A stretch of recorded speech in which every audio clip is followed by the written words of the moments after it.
Lady Lee back with another video, and I present to you the Quad episode 7 review. So the show opens up with Cecil. He's being hospitalized.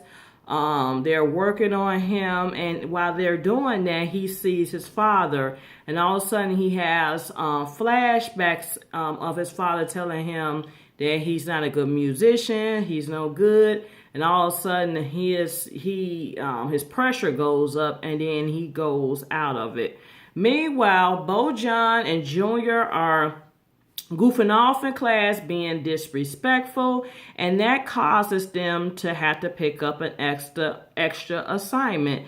The professor, which played by Jasmine Guy, said, you can blame your two classmates, and they asked Tanisha to take on a project with them because I guess they're supposed to talk about the differences in how society responds to gender. So they asked Tanisha to join in the join into the project with them and act like they are, having a known threesome relationship.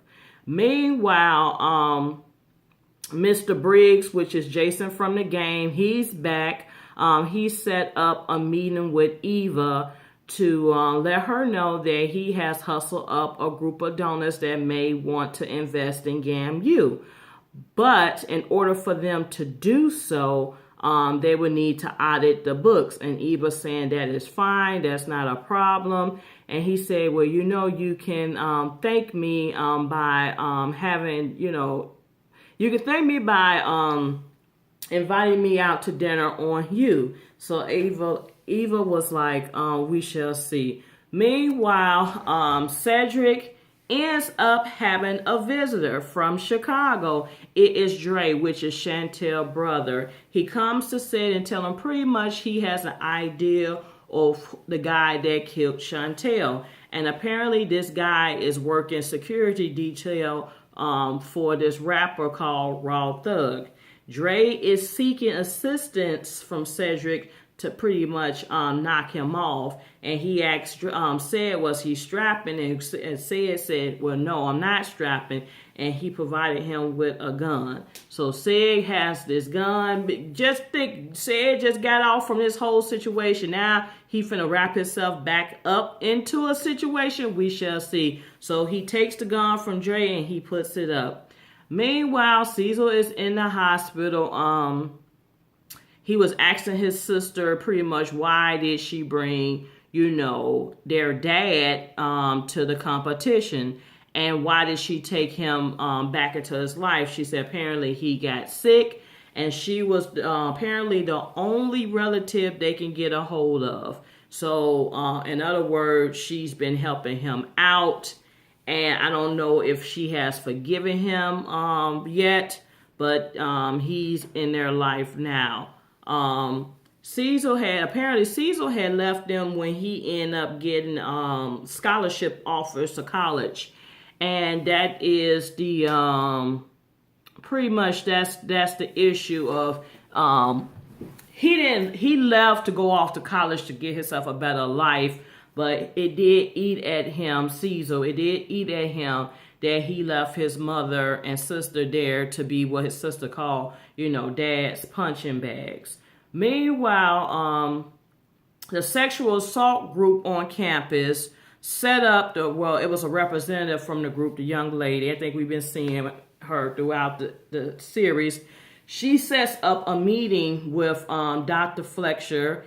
And Dr. Fletcher brings in the secretary because the secretary said, I think I need to be taking notes because sometimes you go off on a tangent and you not taking proper notes. So apparently the sexual assault representative, she brings in a young lady, and the lady meets with Dr. Fletcher to pretty much tell her that Terrence has raped her too. So this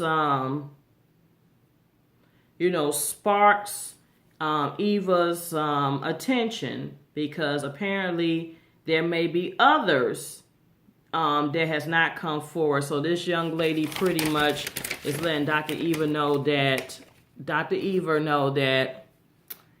she got raped too. So this led Dr. Fletcher to traveling back to Connecticut. Apparently, Sydney went back to Connecticut. I guess she's staying with the dad to get away. And Eva comes to visit with her to let her know that another victim has come forward and said Terrence have raped her. This puts some type of fire and energy into Sydney as she wants to come back now because she feel like with her coming forward as well as this young lady, they feel like they can take Terrence down. But Dr. Fletcher is pretty much telling her that she needs to tread lightly in this situation. Meanwhile, the project between Taisha, Bojan, and Junior is ongoing. Apparently, their so-called class experiment has been buzzing around campus. People have been tweeting different comments about Tanisha. They saw them in action in the diner, and pretty much this whole situation has went viral. They are on the campus website, and they are referring to Tanisha as like the hoes.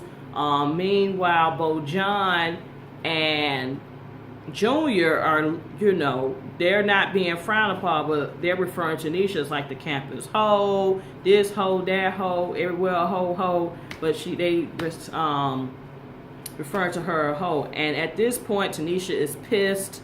She says she's not a hoe. She always conducted herself, in a classy manner. And she says she's pretty much pulling the plug on this project because it has blew up in their face and it kind of got out of hand. So she's done with it. Meanwhile, Junior and Bojan got that look like, what are they going to do? And Junior said, you know what? I'm going to go on and type my paper because we got to present anyway. So meanwhile, Terrence is calling to a meeting by the coach to meet with calling to a meeting with the coach, and the coach introduced him to a lawyer. So Terrence is pretty much saying, I'm innocent, coach, I told you this, why are you bringing in a lawyer, blah, blah, blah, blah, blah. And the coach pretty much is telling him, you got to get ready. You got to be prepared. You're getting ready to talk to the police. You got to be prepared for what's going to take place. And pretty much the lawyer is doing this pro bono. Apparently her husband is an alumni of GAMU, and he has he played on the football team. So she's telling Terrence, don't worry about how I'm getting paid or what's going to happen. I'm here to help you. So pretty much fill me in on the story. Meanwhile, it's class meeting time. Bojan and Junior are set to present their presentation, and they explained that pretty much the project went wrong, as well as the professor. She is aware that the project went along, so she is telling them to pretty much, start over and try again. Mr. Briggs, who is Jason from the game, is meeting with Eva for dinner, and they have small talk. He's asking how the audit is going, and she's going, but he really wants to get to know her. And I figured that from the first episode when they met in the strip club, that he was going to take a liking to her. And he was like, yeah, I want to, get to know you, see what make you tick, blah, blah, blah, blah, blah. And she said, well, do you have a lot of time to spare? He said, I do. So it's obvious that he is kind of feeling Eva, and we're going to see what happened with that. Is she's going to pursue this or what? Because meanwhile, we got to remember she's going through a divorce, and Six Pack Jason is still out here lingering. Meanwhile, Ced's it's time for the showdown. Ced shows up to help Dre take out old boy. But what ended up happening is Dre came up with another route to take the guy out, and that Cedric is pretty much off the hook. Meanwhile, while he was waiting for Dre to show up, he's out there, he got a black hoodie on, he got this gun, and the police pulls up. So he gets nervous, he sit tight in the cut to make sure they don't see him. And I guess that was just like his wake-up call to say, you know what, you need to stop doing this. So he was just had that look like, please, please, please let me slide up out of here and make it back to the dorm. So the police pulls off without seeing him. He heads back to the dorm, and pretty much Drea let him know another opportunity came up.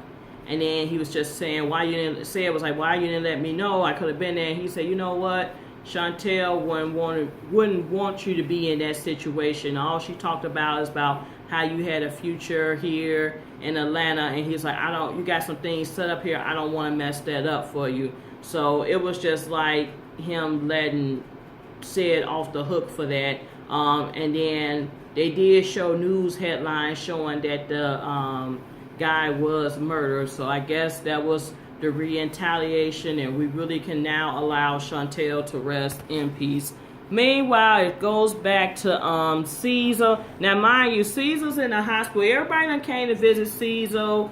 He had stewards in there because I guess apparently he's trying to shape the next set of drum majors.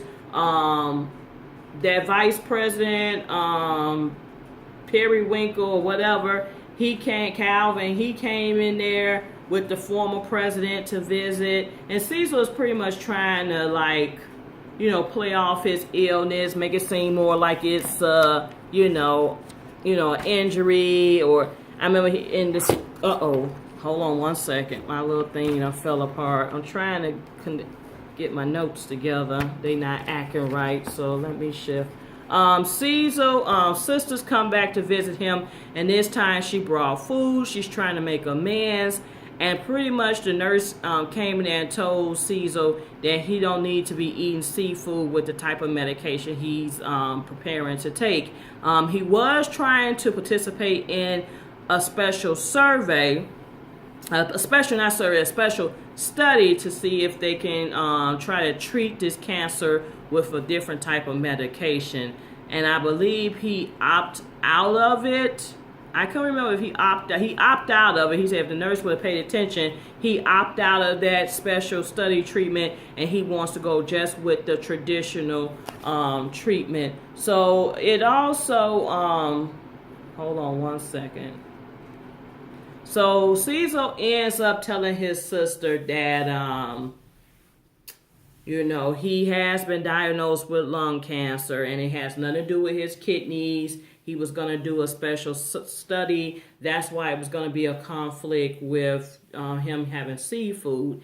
And then that just was a leeway for him and his sister to talk about what went on. And then, he said he would pretty much told his sister, even though I left, there was not one day I didn't think about you and mom. And then he was saying that he should have came back well before, I guess their mom passed away, and he didn't show up till it was time for the funeral. And he was saying he should have came way back before then, and it always ate at him. And apparently, he didn't, there was some nights he didn't sleep because he was thinking about it so much. So hopefully, that could be the turning point for them. But that was pretty much it with this episode. Next week is the season finale. It looks like it's going to be on and popping, and it's going to be a lot of action taking place.